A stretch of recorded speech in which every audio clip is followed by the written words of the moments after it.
Doctor BR Ambedkar Konaseema జిల్లా అంతర్వేది శ్రీ లక్ష్మీ నరసింహస్వామి కళ్యాణ మహోత్సవం గురువారం తెల్లవారుజామున అత్యంత వైభవంగా జరిగింది.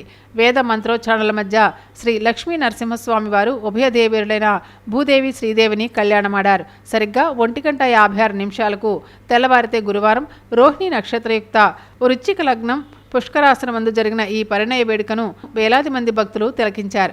వైష్ణవ సాంప్రదాయం ప్రకారం వేద పండితులు, అర్చక స్వాములు కళ్యాణ తంతు నిర్వహించారు. వేల సంఖ్యలో భక్తులు హాజరై తన్మయత్వంతో కళ్యాణాన్ని వీక్షించారు. రాత్రి 11:30 ఎదురు సన్నాహాలతో కళ్యాణ తంతు ప్రారంభమైంది. అంతర్వేది విద్యుత్ అలంకరణల మధ్య రంగురంగులతో కనువిందు చేసింది. టీటీడీ, శృంగేరి పీఠం, అప్పనపల్లి, అన్నవరం దేవస్థానాలు పట్టు వస్త్రాలు సమర్పించాయి.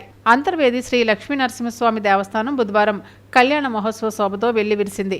వేద మంత్రోచ్చారణలతో, సకల దేవతల ఆశీర్వచనాలతో శ్రీ లక్ష్మీ నరసింహస్వామి వారు ఉభయదేవీరులైన భూదేవి శ్రీదేవిని కళ్యాణమాడారు.